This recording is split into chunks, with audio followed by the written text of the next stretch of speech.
నాకు కొంచెం అనారోగ్య కారణం వల్ల నేను హాస్పిటల్ అడ్మిట్ అవ్వడం జరిగింది. నేను బాగానే ఉన్నాను. ఇందులో ఎవరు కంగారు పడాల్సిన పని లేదు. మీడియా మిత్రులు కానీ అధికారులు కానీ నేను కంగారు పడాల్సిన పని లేదు. నేను డాక్టర్ డిశ్చార్జ్ చెప్పగా నేను తిరుపతికి రావడం జరుగుతుంది. ఇందులో కిడ్నాప్లు అలాంటి ఏమి ఇందులో లేదు. ఎవరు కంగారు పడాల్సిన పని లేదు. ఇందులో ఎలాంటి పుకార్లు కానీ ఎవరు నమ్మాల్సిన పని లేదు. నేను బాగానే ఉన్నాను. డిశ్చార్జ్ చెప్పగానే డాక్టర్లు నేను తిరుపతి రావడం జరుగుతుంది. ఎలాంటి పుకార్లు నమ్మొద్దండి. నాకు ఎలాంటి భయపడాల్సిన ఆందోళన అవసరం ఏం లేదు. నాకు కొంచెం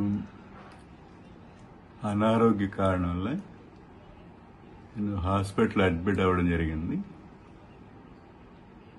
నేను బాగానే ఉన్నాను. ఇందులో ఎవరు కంగారు పడాల్సిన పని లేదు. మీడియా మిత్రులు కానీ అధికారులు కానీ నేను కంగారు పడాల్సిన పని లేదు. నేను డాక్టర్ డిశ్చార్జ్ చెప్పగా నేను తిరుపతికి రావడం జరుగుతుంది. ఇందులో కిడ్నాప్లు అలాంటి ఏమి ఇందులో లేదు. ఎవరు కంగారు పడాల్సిన పని లేదు. ఇందులో ఎలాంటి పుకార్లు కానీ ఎవరు నమ్మాల్సిన పని లేదు. నేను బాగానే ఉన్నాను. డిశ్చార్జ్ చెప్పగానే డాక్టర్లు నేను తిరుపతి రావడం జరుగుతుంది. ఎలాంటి పుకార్లు నమ్మొద్దండి. నాకు ఎలాంటి భయపడాల్సిన ఆందోళన అవసరం ఏం లేదు. నాకు కొంచెం అనారోగ్య కారణం వల్ల నేను హాస్పిటల్ అడ్మిట్ అవ్వడం జరిగింది. నేను బాగానే ఉన్నాను.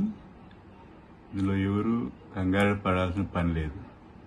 మీడియా మిత్రులు కానీ అధికారులు కానీ నేను కంగారు పడాల్సిన పని లేదు.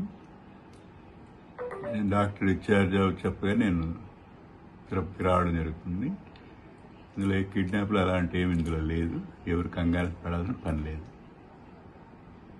ఇందులో ఎలాంటి పుకార్లు కానీ ఎవరు నమ్మాల్సిన పని లేదు. నేను బాగానే ఉన్నాను. డిశ్చార్జ్ చెప్పగానే డాక్టర్లు నేను తిరుపతి రావడం జరుగుతుంది. ఎలాంటి పుకార్లు నమ్మొద్దండి. నాకు ఎలాంటి భయపడాల్సిన ఆందోళన అవసరం ఏం లేదు.